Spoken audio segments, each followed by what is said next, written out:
آندھی پارٹ 7 آواز لبابہ حیدر پیشکش اردو ناولز اور پرائڈ۔ اب آگے اور کیا لکھوں؟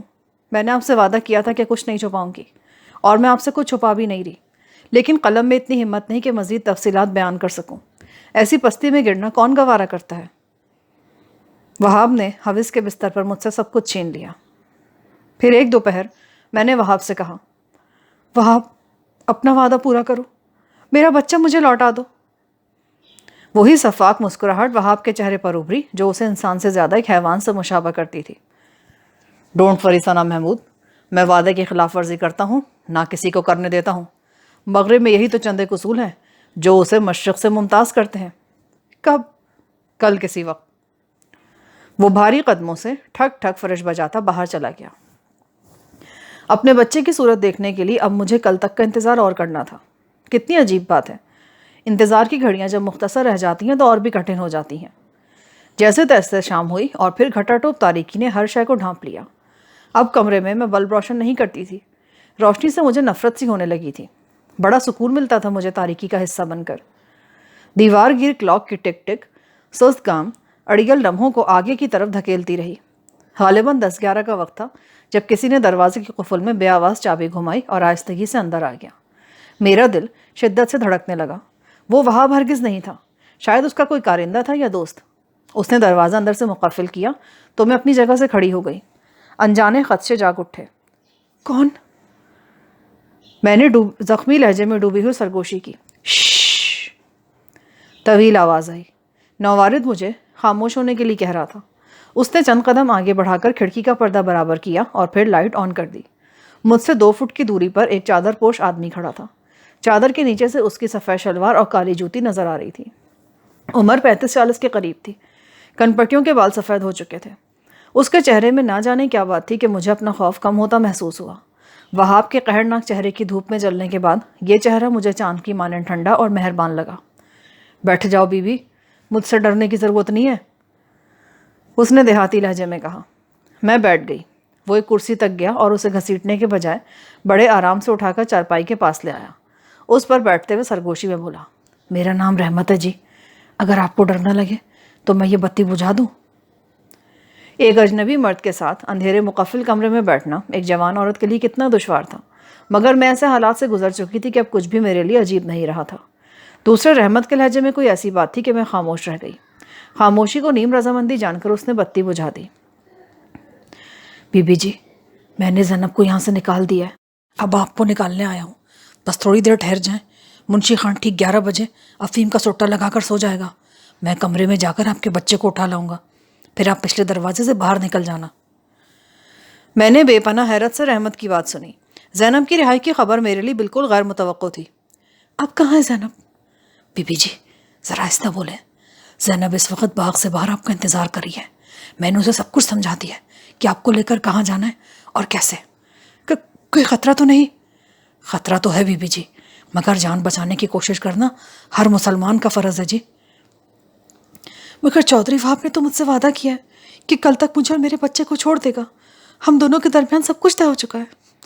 بڑی بھولی ہیں بی بی جی آپ کو کچھ نہیں پتا، یہ وہاب کس شیطان کا نام ہے۔ میں آپ کو ڈرانا نہیں چاہتا، لیکن آپ یہ سوچے بھی نہ کہ یہ شخص آپ کو یہاں سے زندہ نکال دے گا۔ میرے کان سائیں سائیں کر رہے تھے۔ ننھے فرحان کی صورت آنکھوں میں گھومنے لگی۔ یہ نیا مالک بڑی کتی ہے بی بی جی، ہم تو حیران ہو رہے ہیں اس کے کرتوت دیکھ دیکھ کر۔ لیکن اس نے تو وعدہ کیا ہوا ہے کہ میرا بچہ مجھے دے دے گا۔ ضرور دے دے گا، لیکن اس نے یہ تو وعدہ نہیں کیا نا کہ آپ کی جاں بخشی بھی کر دے گا۔ زینب تو شاید 8-10 دن اور جی لیتی، لیکن آپ… خیر چھوڑیں اس بات کو۔ آپ زخمی تو نہیں؟ میرا مطلب ہے آپ کو 3-4 کوس پیدل چلنا ہوگا۔ یہ گرم چادر میں ساتھ ہی لے آیا ہوں۔ اس نے ایک ٹھنڈا سا وزنی کپڑا میری جھولی پر رکھ دیا۔ رحمت کی باتیں نہایت خوفناک تھیں، مگر اس سے بھی خوفناک بات یہ تھی کہ ان باتوں میں سچائی کی جھلک تھی۔ میرا دل کہہ رہا تھا کہ وہاب جھوٹا ہے اور یہ شخص سچا۔ اگر یہ سچا نہ ہوتا تو میرے بچے کے لیے اپنے ایک ہاتھ کی انگلیوں سے محروم نہ ہوتا۔ سراج نے اسی کے بارے میں بتایا تھا کہ اس نے وہاب کا حکم ماننے سے انکار کر دیا تھا اور وہاب نے ٹوکے میں دے کر اس کا پنجہ کٹوا دیا تھا۔ بعد میں زینب نے بھی یہی بات بتائی تھی۔ میرا دل کہہ رہا تھا کہ یہ شخص رحمت ہی نہیں، رحمت کا فرشتہ بھی ہے جو مجھے اس عذاب سے نجات دلانے کے لیے حکم ربی سے یہاں پہنچا ہے۔ ہم دونوں اپنی اپنی جگہ خاموش تھے۔ تاریکی میں ہم دونوں کے درمیان ایک بلند و بالا دیوار کی طرح حائل تھی۔ اس دیوار کی دونوں طرف ہم اپنی اپنی سوچوں میں گم تھے۔ آئندہ لمحوں سے وابستہ اندیشے خوفناک دیوزادوں کی طرح چنگھاڑ رہے تھے۔ دیوار کی کلاک کی چمکدار سوئیاں دھیرے دھیرے 11 کے ہندسے کی طرف بڑھ رہی تھیں۔ اچانک اندھیرے میں رحمت کی آواز ابھری، بی بی جی، یہ زینب صاحب کی جان پہچان کیسے ہوئی؟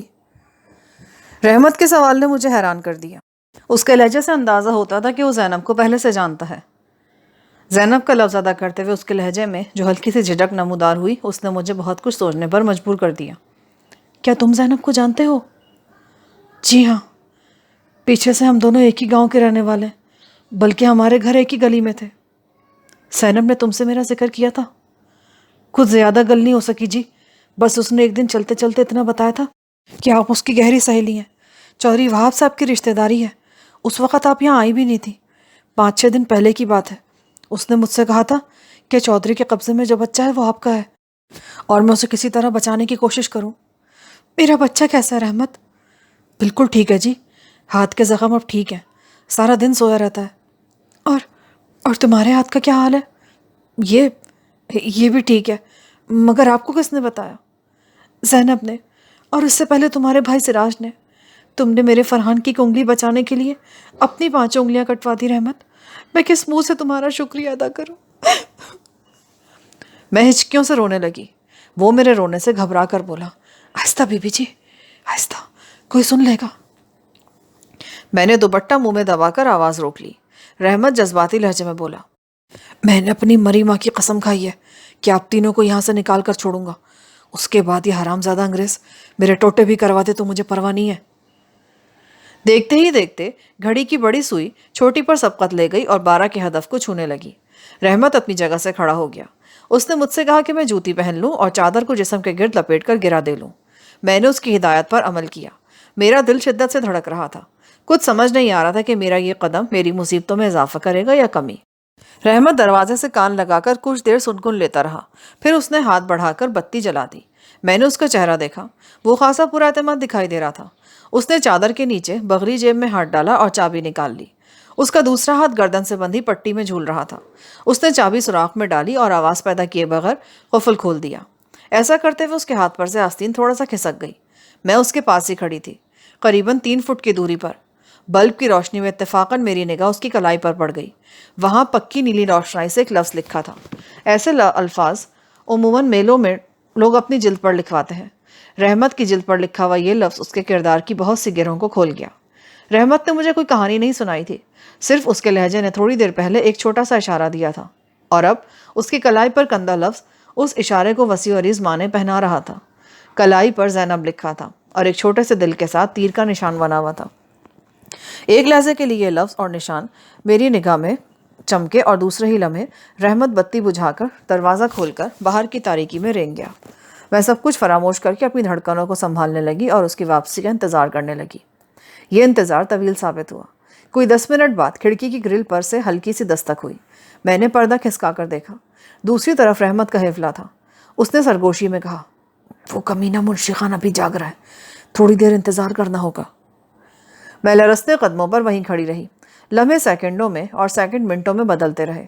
اچانک میرا دل اچھل کر حلق میں آ گیا۔ کوئی 10-15 گز کی دوری سے کرہا سنائی دی اور پھر کوئی دھڑام سے کچی زمین پر گر گیا۔ کرہا سے پہلے بھی ایک آواز آئی تھی اور میں اس آواز کو کسی حد تک پہچان گئی تھی۔ وزنی لکڑی یا لوہے سے کسی کے سر پر زوردار ضرب لگائی گئی تھی۔ اس کا مطلب تھا کہ کام شروع ہو چکا ہے۔ میرا اندازہ کہہ رہا تھا کہ چوٹ کھا کر گرنے والا رحمت نہیں، کیونکہ گرنے کی آواز کے بعد ایک بار پھر گہری خاموشی چھا گئی تھی۔ غالباً رحمت نے منشی خان کو نشانہ بنایا تھا۔ 3-4 منٹ میں نے سولی پر لٹکتے گزار دیے۔ آخر دروازے کے پاس تیز قدموں کی آواز آئی۔ رحمت نے دروازہ کھولا اور اندر آ گیا۔ گہری تاریکی کے باوجود مجھے پتا چل رہا تھا کہ وہ سخت گھبرایا ہوا ہے۔ بی بی جی، چلے۔ کہاں؟ میں بتاتا ہوں، لیکن میرا بچے کو رہنے دے، وہ اس وقت نہیں مل سکتا، کم از کم اپنی زندگی بچا لے۔ اس کے لہجے نے میرے جسم میں سردی کی لہر دوڑا دی۔ کتنا سنگ دل ہو گیا تھا وہ، کتنی بے رحمی سے میرے دل کو مسل رہا تھا۔ مرد تھا نا، اسے کیا معلوم کہ ماں کیا ہوتی ہے۔ اپنے شیرخوار بچے کے بغیر اسے کہیں جانا کیسا لگتا ہے۔ میں اپنے زخمی بچے کو یہاں کیسے چھوڑ کر چلی جاتی؟ میں تیزی سے پیچھے ہٹی، جیسے رحمت کے بجائے موت کا فرشتہ دیکھ لیا۔ نہیں رحمت، میں اپنے بچے کے بغیر نہیں جاؤں گی۔ بی بی جی سمجھنے کی کوشش کریں، مجھے کچھ نہیں سمجھنا اور مجھے یہاں سے جانا بھی نہیں ہے۔ وہ کچھ دیر الجھن زدہ انداز میں میری طرف دیکھتا رہا۔ لگتا تھا اس کے پاس بولنے کے لیے کوئی لفظ نہیں ہے۔ کیا بات ہے؟ کیوں نہیں آ سکتا فرحان؟ کہاں ہے وہ؟ اچھا آپ یہیں ٹھہرے، میں کوشش کرتا ہوں۔ اس کے لہجے میں عجب شکستگی سی تھی۔ دروازہ کھول کر وہ باہر نکل گیا۔ اس دفعہ اس کی واپسی 5 منٹ بعد ہوئی۔ وہ تقریباً بھاگتا ہوا آیا تھا۔ اس کے ہاتھ میں ایک کمبل تھا اور کمبل میں کوئی شے لپٹی ہوئی تھی۔ آئے میرے ساتھ۔ میں نے کمبل چھو کر فرحان کی موجودگی کا یقین کیا اور اس کے ساتھ باہر نکل آئی۔ خشک ہوا نے پورے جسم میں سردی کی لہر دوڑا دی۔ میرے سر پر تاروں بھرا آسمان تھا۔ کئی دنوں کی قید باذیت کے بعد آخر میں کھلے آسمان تلے آ گئی تھی۔ آزادی کی منزل ابھی دور تھی، لیکن امید کی کرن افق سے پھوٹ رہی تھی۔ ایک دیوار کے سائے سائے چلتا رحمت مجھے ایک برآمدے میں لے آیا۔ ایک نیم تاریک کھڑکی کے سامنے سے گزرتے ہوئے وہ پنجوں کے بل بیٹھ گیا اور بڑی احتیاط سے کھسک کھسک کر آگے بڑھا۔ مجھے بھی ایسا ہی کرنا پڑا۔ اس کے بعد ہم ایک ڈیوڑی نما کمرے میں داخل ہوئے۔ ڈیوڑی کے آخری سرے پر لکڑی کا ایک پرانا پھاٹک نظر آ رہا تھا۔ پھاٹک میں موٹی زنجیر پڑی تھی اور وزنی تالا لٹکا ہوا تھا۔ کہیں کہیں جالے بھی نظر آ رہے تھے۔ لگتا تھا کہ اس راستے کو شاذ و نادر ہی استعمال کیا جاتا ہے۔ رحمت اس پھاٹک کی دہلیز پر بیٹھ گیا اور مجھے بھی بیٹھنے کا اشارہ کیا۔ بی بی جی اس پھاٹک سے نکل کر سیدھی چلتی چلی جانا۔ نالے کی چھوٹی سی پلی آئے گی، اس پلی کو پار کرو تو سامنے ہی پیپل کا اکیلا پیڑ ہے۔ اس درخت کے نیچے کھڑی ہو جانا۔ زینب وہاں پاس ہی کماد کے کھیت میں چھپی ہوئی ہے، وہ خود ہی تم کو دیکھ لے گی۔ اس نے فرحان کو کمبل سمیت زمین پر رکھ دیا، پھر پھاٹک کا ایک پٹ ایک ہاتھ سے پکڑا اور دوسرے پٹ پر ٹانگ جما کر پورا زور لگایا۔ چرر چرر کی آواز آئی اور پھاٹک سے دونوں تختوں میں سے نیچے کی جانب تھوڑا سا فاصلہ پیدا ہو گیا۔ یہ فاصلہ بمشکل اتنا تھا کہ میں سکڑ سمٹ کر اس میں سے گزر سکتی تھی۔ رحمت کے اشارے پر میں نے ایسا ہی کیا۔ نیچے جھک کر پہلے میں نے اپنا سر گزارا اور پھر جسم کو توڑ مروڑ کر درس میں سے گزار دیا۔ پورا جسم خراشوں سے بھر گیا اور کندھے کا زخم کھل کر خون اگلنے لگا۔ اس کے بعد رحمت نے کمبل میں لپٹا ہوا بچہ میرے سپرد کیا۔ بی بی جی اب جو کچھ بھی ہے خدا کا شکر کرو، چودھری وہاب آپ دونوں کو مارنے کا فیصلہ کر چکا تھا۔ سچ پوچھتی ہو نا تو باغ کے پچھواڑے میں آپ دونوں کے لیے زمین بھی کھودی جا چکی ہے۔ میں نے لرس کر فرحان کو سینے سے بھینچ لیا۔ بس اب جلدی کرو، نکل جاؤ یہاں سے، پیپل تک پہنچنے سے پہلے کہیں نہیں رکنا، رب رکھا۔ میں نے اٹھ کر دیکھا۔ میرے پیچھے تاروں کی روشنی میں ایک کچے راستے کے خط و خال نظر آ رہے تھے۔ دور دور تک چارے کے کھیت تھے اور گنے کی فصل تھی۔ مالٹر کنو کے پودے غالباً میرے بائیں جانب رہ گئے تھے۔ ایک یک ہوا ہڈیوں میں اترتی جا رہی تھی۔ میں نے مڑ کر ایک نظر اس منحوس عمارت کو دیکھا جہاں بقول رحمت ہمارے لیے قبر بھی کھودی جا چکی تھی، اور فرحان کو بازوؤں میں لے کر تیز قدموں سے کچے راستے پر بڑھنے لگی۔ تقریباً 1.5 فرلانگ تک میں سیدھی چلتی چلی گئی۔ اچانک مجھے عجیب سا احساس ہونے لگا۔ میرے بازوؤں میں فرحان کا وزن ہمیشہ سے زیادہ محسوس ہو رہا تھا۔ کمبل کے اندر اس کی ننھی کمر کی لچک کچھ نامانوس سی لگ رہی تھی۔ پھر وہ گرمی جو اسے چھاتی سے لگا کر میرے بدن میں دوڑ جاتی تھی آج کہاں تھی؟ کہاں تھا خوشی اور طمانینت کا وہ احساس؟ میرے اندر سے خاموش چیخ بلند ہوئی۔ میں نے جلدی سے بیٹھ کر فرحان کا کمبل کھولا۔ میرے ہاتھ اس کے گداز رخساروں پر آئے، انگلیاں اس کی جلد سے مس ہوئیں اور زمین میرے قدموں کے نیچے ڈگمگانے لگی۔ فرحان، فرحان، میں نے بے پناہ لاڈ سے کہا۔ اس کے چہرے کو تھوڑا سا جھنجھوڑا، تھوڑا سا ہلایا، اسے اپنے بازوؤں میں لے کر ہلکورا دیا۔ فرحان آنکھیں کھول دے میرے بچے، اپنی ماں کو دیکھ۔ دل سے ایک جگر پاش آواز سورہ اسرافیل کی طرح بلند ہوئی۔ فرحان یہاں نہیں ہے، فرحان کہیں بھی نہیں ہے۔ ذہن نے چلا کر کہا، نہیں وہ بے ہوش ہے، گہری بے ہوشی میں ہے۔ دل چلایا، وہ گرمی کہاں ہے، وہ نرمی کہاں ہے، وہ لوچ کہاں ہے تیرا فرحان؟ اب کسے ڈھونڈ رہی ہے اس کمبل میں؟ میں نے آنکھیں پھاڑ پھاڑ کر اسے دیکھا، پھر میں چیخی۔ ہاں مجھے یاد ہے میں چیخی تھی۔ میری آواز کھیت کھیت اور منڈیر منڈیر بکھرتی چلی گئی۔ میں اسے چومنے لگی، چاٹنے لگی، اسے بھینچنے لگی۔ میرے لال آنکھیں کھول، میری جان حرکت کر۔ لیکن حرکت کہیں نہیں تھی۔ میں اٹھی اور بھاگتی چلی گئی، مغرب کی طرف یا شاید مشرق کی طرف یا شاید کسی اور طرف۔ میں رو رہی تھی اور بھاگ رہی تھی۔ میرے قدموں کے نیچے خار ٹوٹ رہے تھے، میری آنکھوں کے آگے تاریکیوں کے دیو ناچ رہے تھے۔ میں بھاگ رہی تھی۔ اب مجھے سمجھ آ رہی تھی کہ رحمت میرے بچے کو لینے گیا تو خالی ہاتھ کیوں آ گیا تھا۔ اس نے زخمی لہجے میں کیوں کہا تھا کہ وہ اس وقت نہیں مل سکتا، کم از کم اپنی زندگی بچا لے۔ ہاں اب میں سب کچھ سمجھ رہی تھی، لیکن دل کچھ بھی ماننے کو تیار نہیں تھا۔ میں مکمل طور پر 2 حصوں میں بٹ چکی تھی۔ پتہ نہیں میں اس حالت میں کب تک اور کہاں تک بھاگی۔ پھر میں نے خود کو ایک گاؤں میں پایا۔ ایک ہراساں چہرے نے پوچھا، کیا بات ہے بہن؟ ڈاکٹر کہاں ہے؟ ایک دوسرے شخص نے داہنی طرف اشارہ کیا اور میرے ساتھ ساتھ بھاگنے لگا۔ میرے پیچھے بھی قدموں کی آوازیں تھیں۔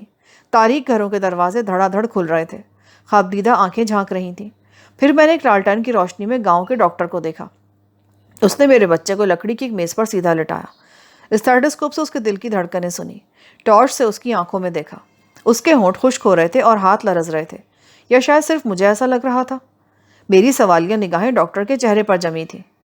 میں سرتاپا فریاد اور دعا بنی ڈاکٹری معائنے کا منظر دیکھ رہی تھی۔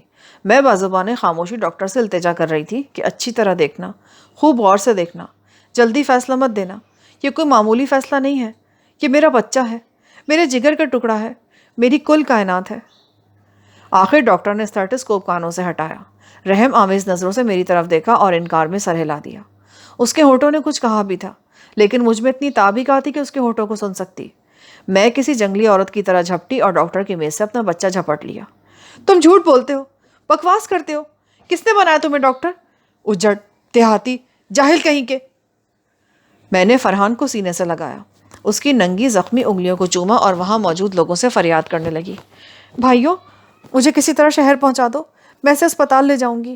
شہر میں میرا بھائی خود ڈاکٹر ہے، وہ اسے بچا لے گا، خدا کے لیے جلدی کرو۔ لوگوں کی نظروں میں آنسو چمک رہے تھے۔ ان میں سے کچھ شاید میری ذہنی حالت پر شک بھی کر رہے تھے۔ میں سمجھ گئی کہ یہاں کوئی میری مدد نہیں کرے گا۔ میں نے بچے کو لیا اور ان کے درمیان سے گزرتی ہوئی باہر آ گئی۔ کہاں سے آئی ہو بہن؟ تمہارے شوہر کا نام کیا ہے؟ ایک عورت بازو کھینچ کھینچ کر مجھ سے پوچھ رہی تھی، اور یہ کوئی اکیلی عورت نہیں تھی، کئی مرد و زن تھے۔ وہ سب مجھ سے سوال پوچھ رہے تھے، مجھے روکنے کی صحیح کر رہے تھے۔ میں انہیں دھکیلتی اور کاٹتی ہوئی کھیتوں کی طرف نکل گئی اور ایک بار پھر بھاگنے لگی۔ مجھے بس ایک اندازہ سا تھا کہ شہر اس طرف ہوگا۔ چند فرلانگ کے بعد مجھے اندازہ ہوا کہ کچھ لوگ میرا تعاقب کر رہے ہیں۔ یہ گاؤں سے ہی میرے پیچھے چلے آ رہے تھے۔ ان سے بچنے کے لیے میں خشک برساتی نالے کے اندر دبک کر بیٹھ گئی۔ کچھ دیر کے بعد ان کی لالٹینوں کی روشنیاں اور ان کی آوازیں دور چلی گئیں تو میں اپنی تاریک پناہگاہ سے نکلی اور ایک بار پھر اپنے بے سمت سفر پر روانہ ہو گئی۔ کوئی صدا پکار پکار کر کہہ رہی تھی، ثنا، تیرا بچہ مر چکا ہے۔ مگر میں تھی کہ کسی صورت یہ ماننے کو تیار نہیں تھی۔ مجھے اپنے پیچھے آنے والے ہر شخص سے خوف آ رہا تھا۔ یوں لگتا تھا کہ لوگ مجھ سے میرے زندہ فرحان کو چھین کر دفن کر دیں گے۔ میں گرتی پڑتی بھاگتی رہی۔ آخر کہیں قریب سے ٹیوب ویل چلنے کی آواز آئی۔ سخت سردی کے باوجود میرا جسم پسینے سے بھیگ رہا تھا اور پیاس اتنی شدید تھی کہ جون جولائی کی دوپہروں میں بھی کیا ہوگی۔ ٹیوب ویل کا پانی گرنے کی آواز آئی تو میں اس آواز کی طرف لپکتی چلی گئی۔ میں پانی پی رہی تھی کہ پاس والے کوٹھے کے پیچھے سے 3-4 افراد برآمد ہوئے۔ پتہ نہیں وہ راستے میں ہی میرے پیچھے لگے تھے یا اس ٹیوب ویل پر پہلے سے موجود تھے۔ بی بی، کیا بات ہے؟ اتنی گھبرائی ہوئی کیوں؟ بھائی، اگر تمہارے پاس کوئی سواری ہے تو مجھے شہر تک لے چلو، میرا بچہ سخت بیمار ہے، میں اسے ڈاکٹر کے پاس لے جانا چاہتی ہوں۔ اس شخص نے آگے بڑھ کر فرحان کو دیکھنا چاہا تو میں جلدی سے پیچھے ہٹ گئی۔ نہیں نہیں، ہوا لگ جائے گی، کمبل مت ہٹاؤ۔ بی بی، دیکھنے تو دو، وہ نرمی سے بولا۔ ہاتھ میں پکڑی لالٹین اونچی کر کے اس نے فرحان کو ایک نظر دیکھا، پیٹ پر ہاتھ رکھ کر سانس کی حرکت محسوس کرنے کی کوشش کی، پھر اپنے ساتھیوں سے خسر پھسر کرنے لگا۔ اس کے چہرے پر مایوسی تھی۔ ان میں سے ایک ادھیڑ عمر شخص آگے کو بڑھا۔ کس کی بیوی ہے تو؟ اس کی جہدیدہ نگاہیں میرے خون آلود کرتے سے پھسلتی ہوئی میری کلائیوں کا جائزہ لے رہی تھیں، جہاں ابھی تک سونے کی بیش قیمت چوڑیاں موجود تھیں۔ سب کچھ لٹ گیا تھا، لیکن نہ جانے کیوں یہ چوڑیاں ابھی تک میرے جسم سے جدا نہیں ہوئی تھیں۔ مجھ سے کچھ نہ پوچھو، پہلے میرے بچے کی جان بچا لو، وہ دکھ سے بولا۔ بیٹی، اب اس کو کیوں لیے پھرتی ہے؟ یہ تو خبردار خبردار، ایک لفظ نہ نکالنا منہ سے۔ یہ میرا بیٹا ہے، میں زندہ ہوں تو یہ کیسے مر سکتا ہے؟ یہ بھی زندہ ہے، کچھ نہ کہنا۔ میں نے فرحان کو پھر سے باہوں میں جکڑا اور اندھا دھند بھاگنے لگی۔ یوں لگتا تھا کہ میرے پیچھے آسیبی پرچھائیاں لپک رہی ہیں۔ کچھ سمجھ نہیں آ رہا تھا کہ مجھے کیا ہو گیا۔ میں اپنا پاگل پن محسوس بھی کر رہی تھی، پھر بھی ہوش میں نہیں آنا چاہتی تھی۔ دل کی آرزو تھی کہ کاش یہ سب ایک خواب ہو۔ اچانک میں ٹھٹک کر رک گئی۔ مجھے راستہ کچھ جانا پہچانا محسوس ہوا۔ قریب ہی کہیں جنریٹر کی گھوں گھوں سنائی دے رہی تھی۔ میں نے حیران ہو کر دیکھا۔ بھاگتے بھاگتے میں پھر انہی کھیتوں میں نکل آئی تھی جہاں سے میں نے اپنے سفر کا آغاز کیا تھا۔ 20-25 قدم بھاگ کر میں نے کھیت پار کیا اور داہنی جانب دیکھا تو چند کھیتوں کی دوری پر اس منحوس عمارت کی نیم روشن چار دیواری نظر آئی جہاں میں نے اپنا سب کچھ گنوا دیا تھا۔ میرے اندر ایک آتش فشاں دہک اٹھا۔ تصور میں وہاب کی مخصوص مسکراہٹ چمکی اور تن بدن میں شعلے لپک گئے۔ میرے دل کی گہرائیوں میں یہ خواہش پیدا ہوئی کہ کاش میرے پاس کوئی بندوق ہو، پستول ہو، کلہاڑی یا خنجر ہو، میں چیختی چلاتی اس مکان کے اندر گھس جاؤں، جو میرے سامنے اسے ہلاک کر ڈالوں اور اس چار دیواری کے سب سے بڑے شیطان کو اتنے چرکے لگاؤں کہ اس کی ہر بوٹی علیحدہ ہو کر پھڑکنے لگے۔ پر ہتھیار کہاں تھا؟ وہ شے کہاں تھی جو میری ناتوانی کو توانائی میں بدل سکتی اور وہاب کے پہرے داروں کے درمیان میرے لیے راستہ بنا سکتی؟ زندگی میں پہلی بار مجھے پتہ چلا کہ ہتھیار کیا ہوتا ہے اور کسی وقت اس کی ضرورت کتنی شدت سے محسوس کی جا سکتی ہے۔ میں نے دیوانوں کی طرف اپنے چاروں طرف دیکھا۔ درختوں، فصلوں اور منڈیروں کے سوا اور کچھ نہیں تھا۔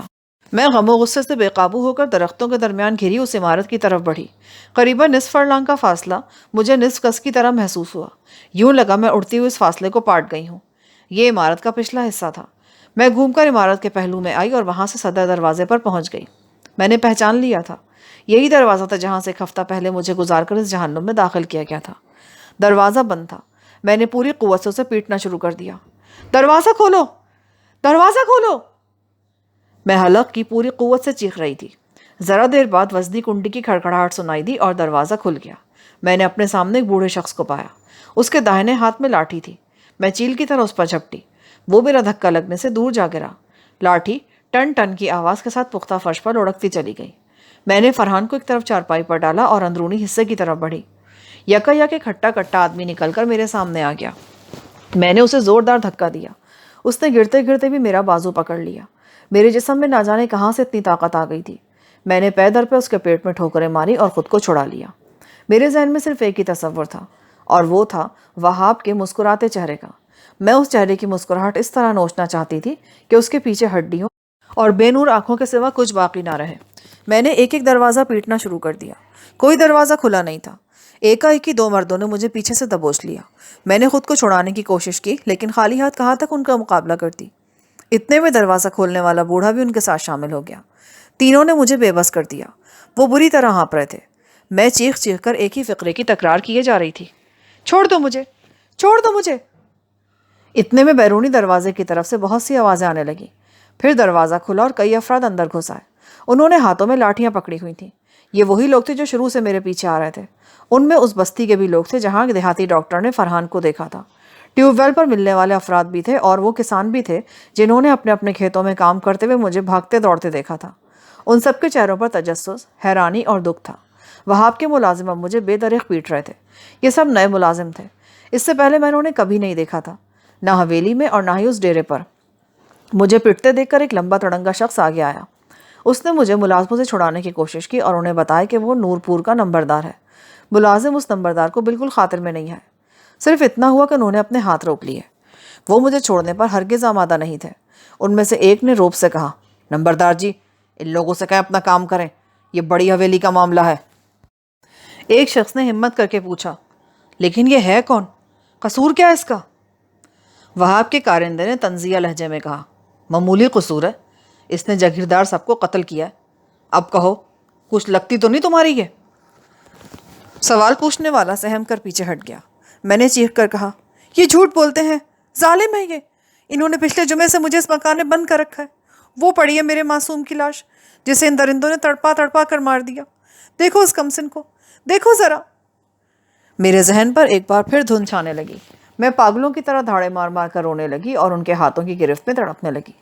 نمبردار اور دوسرے لوگ اب بغور میری شکل دیکھ رہے تھے۔ ان کی آنکھوں میں خوف و ہراس تھا۔ ایک شخص نے زور سے کہا، ہاں ہاں یہی ہے، میں نے تصویر دیکھی تھی اخبار میں۔ لوگ اب مجھے پہچان گئے اور میرے گرد ان کا گھیرا تنگ ہونے لگا۔ میں نے بہت چیخوں پکار کی لیکن کوئی میری یہ بات ماننے کو تیار نہیں تھا کہ مجھے اس مکان میں تشدد کا نشانہ بنایا گیا ہے اور میرے بچے کو قتل کیا گیا ہے۔ چودھری وہاب کے کارندے کہہ رہے تھے، یہ پاگل ہو گئی ہے۔ چودھری وہاب صاحب نے تو ابھی تک اس باغ میں قدم تک نہیں رکھا، یہ پاگل پن میں خود ہی اپنے بچے کو مار لائی ہے۔ میں پاگل نہیں ہوں، میں پاگل نہیں ہوں، میں چلانے لگی۔ آہنی ہاتھوں کی گرفت مجھ پر سخت ہوتی جا رہی تھی۔ میں نے اپنے بچے کو نہیں مارا، ان سب نے مارا ہے۔ میری پکار لوگوں کے شور و غل میں دبتی جا رہی تھی۔ کسی سخت ہاتھ نے ایک مضبوط رسی میرے جسم کے گرد لپیٹنی شروع کر دی۔ میرے دونوں بازو بھی اس رسی کی گرفت میں آتے چلے گئے۔ تھوڑی ہی دیر میں میرا اوپری دھڑ قطعی طور پر جکڑا جا چکا تھا۔ کوئی کہہ رہا تھا تھانے لے کر چلو، کوئی کہہ رہا تھا پہلے حویلی لے جاؤ۔ ایک آواز کانوں میں پڑی، فحاشہ ہے، اس کو یہیں پتھر مار مار کر مار دینا چاہیے۔ ہاں ہاں یہیں مار دینا چاہیے۔ ایک اور آواز آئی، نہیں پہلے حویلی لے کر جانا چاہیے، چلو چلو۔ بہت سی آوازیں میرے کانوں میں گونجنے لگی۔ مجھے پیچھے سے دھکیلا اور آگے سے کھینچا جانے لگا۔ میں ہر قدم پر مزاحمت کر رہی تھی۔ میری نگاہیں اپنے فرحان کی لاش کو ڈھونڈ رہی تھیں۔ رک جاؤ، رک جاؤ، مجھے اپنے لال کی صورت تو دیکھ لینے دو، اس کا منہ تو چوم لینے دو۔ کسی کو بھی مجھ پر رحم نہیں آیا۔ وہ مجھے مارتے اور کھینچتے ہوئے باہر لے آئے اور ایک جلوس کی صورت میں آگے بڑھنے لگے۔ وہ میری زندگی کا خوفناک ترین سفر تھا۔ خدا ہر شخص کو ذلت کی اس انتہا سے بچائے۔ میرا جسم زخم زخم اور لباس تار تار تھا۔ میں اٹھ رہی تھی اور گر رہی تھی۔ جاگیردار کے زر خرید کتے میرے چاروں طرف بھونک رہے تھے۔ ان کے پیچھے تماشائیوں کا ہجوم تھا۔ ہو سکتا ہے ان کے دلوں میں میرے لیے ہمدردی ہو، مگر اس ہمدردی کو انہوں نے کسی خوفناک راز کی طرح دل کے نہا خانوں میں چھپا لیا تھا۔ لوگ مجھے دھکیلتے اور کوستے ہوئے اس حویلی تک لے آئے جہاں آج سے 2 برس پہلے میں دلہن بن کر اتری تھی۔ آج پھولوں کی جگہ میرے پاؤں میں ٹوٹے ہوئے کانٹے تھے اور سونے چاندی کی جگہ مجھ پر پتھر نچھاور کیے جا رہے تھے۔ میں نے دیکھا چودھری وہاب حویلی کی بیرونی بالکنی میں کھڑا تھا۔ یہ بالکنی بڑے گیٹ کے اوپر واقع تھی۔ اس کے ساتھ 2 بندوق بردار محافظ بھی تھے۔ وہاب کی آنکھوں میں میرے لیے نفرت ہی نفرت تھی۔ مجھے پکڑ کر لانے والوں میں سے ایک نے بالکنی میں جا کر اس سے کچھ بات چیت کی۔ اس بات چیت کے بعد وہاب بالکنی میں تھوڑا سا آگے آیا اور تقریر کرنے والے انداز میں بولا، بھائیوں، میں جانتا ہوں چودھری واصف کی ناگہانی موت نے آپ کو صدمے سے بے حال کر رکھا ہے۔ اس کی موت کی ذمہ دار آپ کے سامنے ہے۔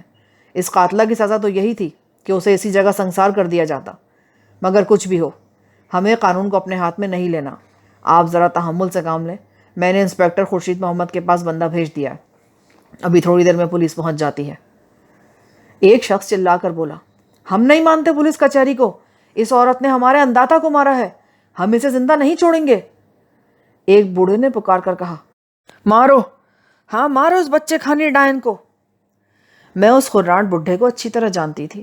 یہ واصف کے بے دام کے غلاموں میں سے ایک تھا اور اس کی بیٹی واصف کی رکھیل تھی۔